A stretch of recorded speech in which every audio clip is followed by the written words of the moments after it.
Je vous propose donc la lecture de l'évangile de Luc au chapitre 10, versets 25 à 37, un passage bien connu. Luc 10, versets 25 à 37.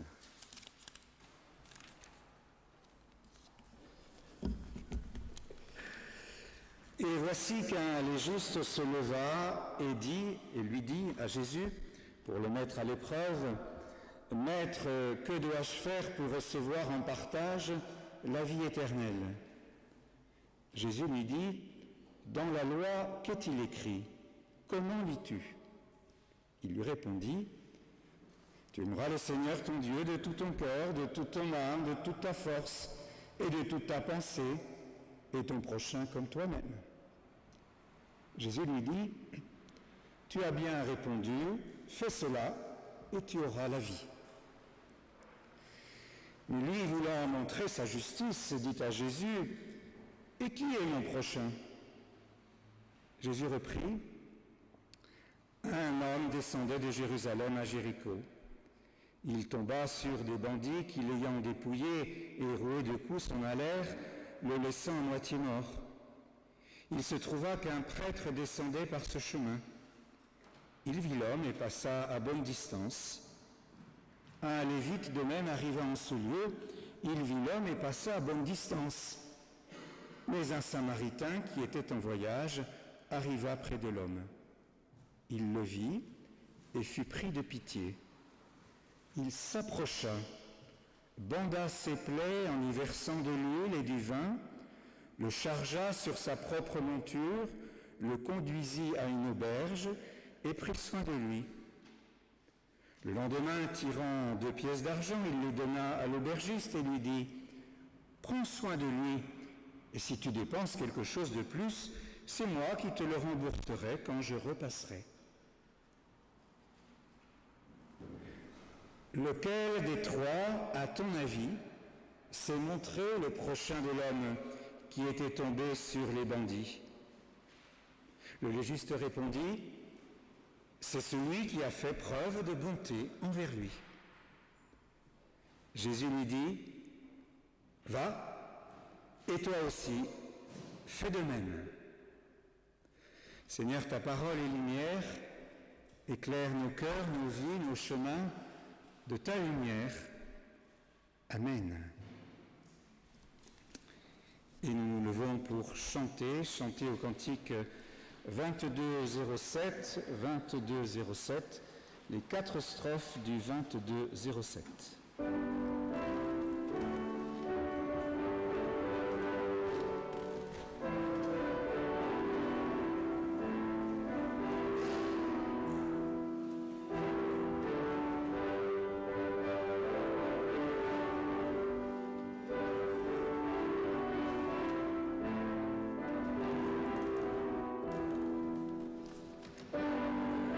Écoute, entends la voix de Dieu.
Qui d'entre nous ne connaît pas la parabole du bon samaritain?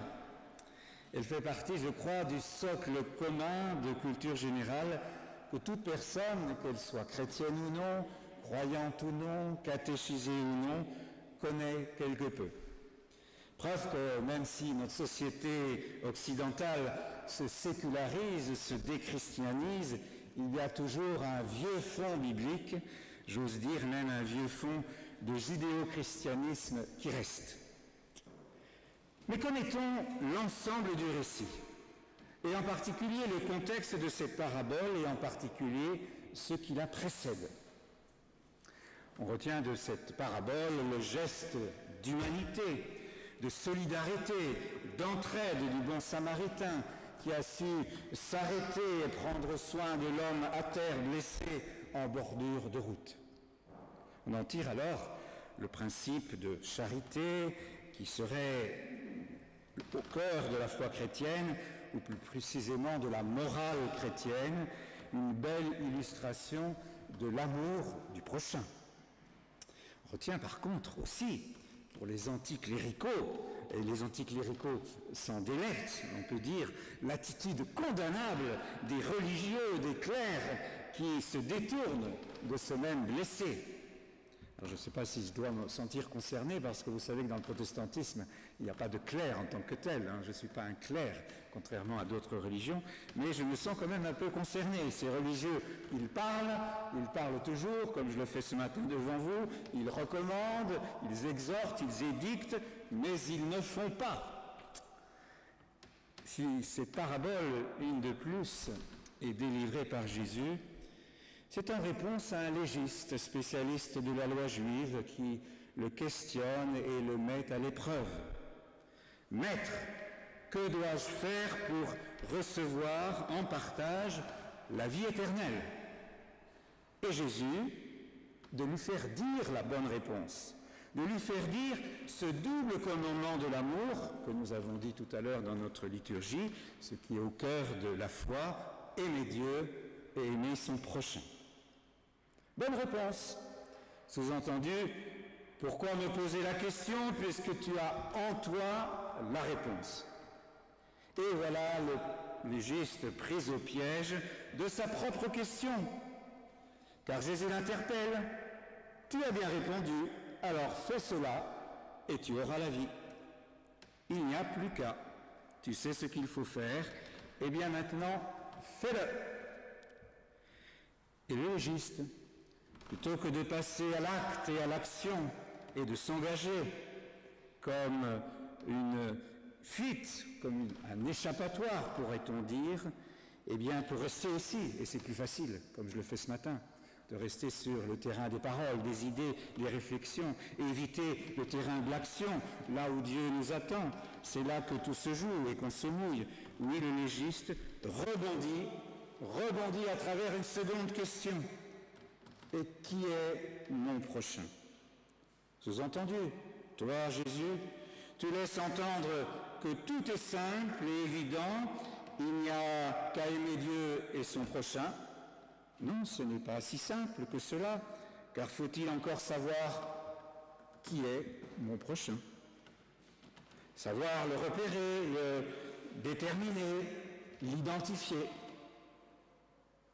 Alors est-ce pour lui une vraie question sincère, qui le travaille de l'intérieur, ou est-ce une manière, encore une fois, de botter en touche et en même temps de mettre Jésus et de piéger Jésus, qui sait, difficile à dire.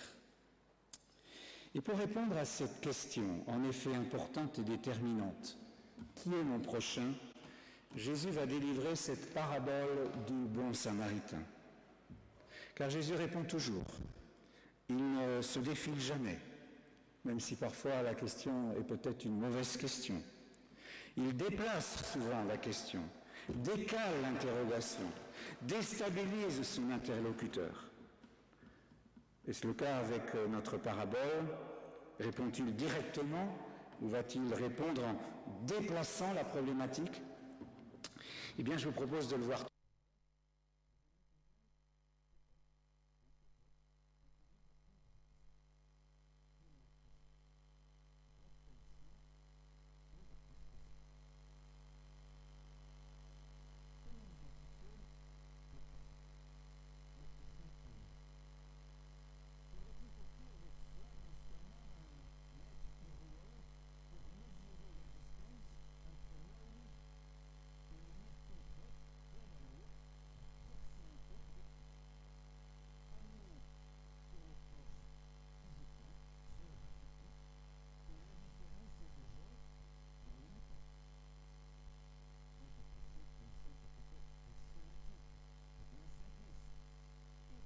c'est bien celle qu'un chef de parti politique, un parti aujourd'hui bien représenté à l'Assemblée nationale, prônait il y a quelques années, s'appuyant sur le commandement biblique pour dire qu'aimer son prochain, c'est ne pas s'occuper du lointain ni de l'étranger.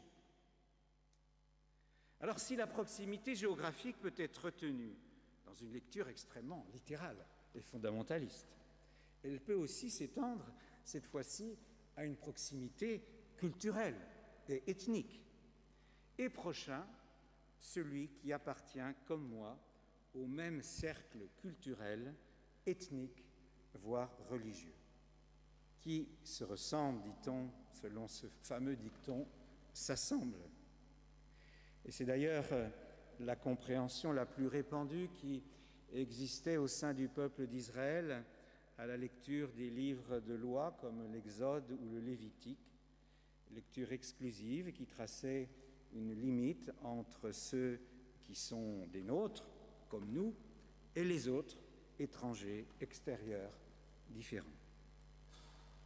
Alors à la proximité géographique et à la proximité d'appartenance, et on sait combien sont grands ces méfaits de corruption, de trafic, de combine, de combinage, que faut-il dire? Eh bien, il peut y avoir aussi une autre proximité, une proximité que je qualifierais alors de comportement et d'attitude. L'autre est mon prochain dans la mesure où il se comporte bien avec respect, politesse, selon les bonnes convenances. Il est proche dans la mesure où il fait preuve de courage, de bonne volonté, de droiture, d'intégrité. Cette identification du prochain à aimer, je crois, est beaucoup plus subtile et beaucoup plus mesquine. L'autre, bien sûr, sous tout rapport, mériterait en quelque sorte mon amour et mon aide, parce qu'il répondrait à quelques critères d'honorabilité, il serait digne de recevoir mon aide et mon amour. Dans cette désignation du prochain, nous posons des conditions et estimons qu'il se doit de répondre à certains critères pour attirer mon attention et mériter le temps donné et l'aide apportée. Nous avons tous, je crois, dans nos poches, notre mesurette pour apprécier si oui ou non il y a proximité, si oui ou non l'autre rencontré rentre dans ma classification du prochain ou du lointain. Il faut qu'il soit prochain, selon mon classement, pour être prochain à aimer et à aider. Un casse-tête interminable, fait de jugements, d'évaluations, de regards suspicieux, scrutateurs, de cloisonnement, de retranchement, de catégorisation, de mise en boîte. Qui est mon prochain? Jésus va-t-il répondre? Va-t-il tomber dans le piège en parlant de classification et de jugement à l'emporte-pièce sans fin? Comme à son habitude, il répond sans répondre. Il détourne la question, il renverse la question, il renverse les perspectives. Et c'est là la force de l'Évangile, la force de sa parole, la radicale nouveauté de la foi chrétienne, la radicalité de l'amour évangélique. À la question « Qui est mon prochain ?», il répond par une autre question. Lequel des trois, à ton avis, s'est montré le prochain de l'homme qui était tombé sur les bandits?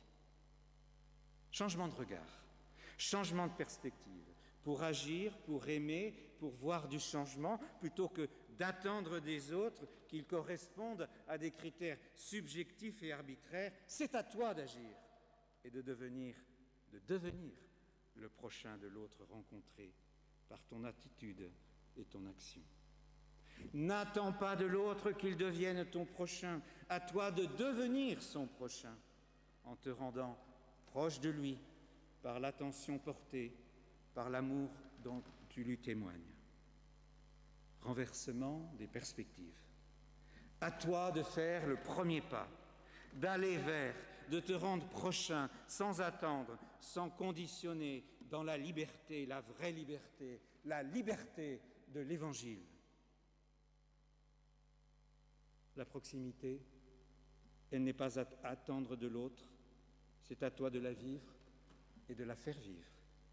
Le mouvement vers l'autre qui te fait proche de lui, il a été initié par Dieu lui-même. Ce mouvement de proximité, il t'est donné par celui qui s'est rendu proche de toi en Jésus-Christ.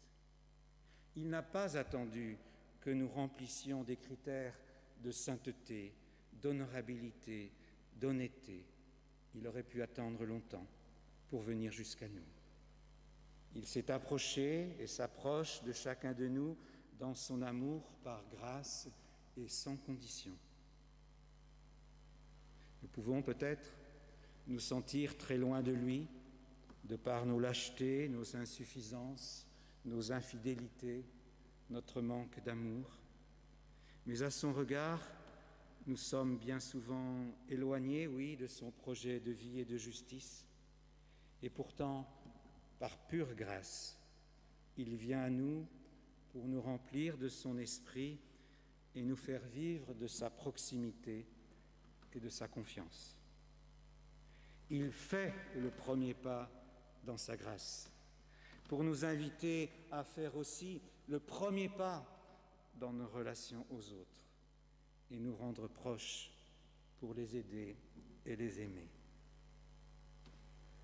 Au bénéfice d'un amour inconditionnel, nous sommes invités à notre tour à vivre cet amour inconditionnel à l'égard des autres qui fait que l'autre rencontré, quel qu'il soit, peut devenir mon prochain parce que je me rends proche de lui. Jésus pose la question au légiste: qui s'est montré le prochain du blessé? Il fait là aussi, il lui fait dire par lui-même la bonne réponse. Alors, il est en quelque sorte acculé à reconnaître l'évidence. C'est ce légiste qui dit: mais c'est celui qui a fait preuve de bonté avec lui. Légiste, tu t'es interrogé, tu as maintenant une connaissance intellectuelle de la chose par la réflexion et la bonne réponse que tu as donnée toi-même, car tu l'as prononcée oralement par toi-même, ce n'est pas moi qui te l'ai dit. Alors il n'y a plus qu'à.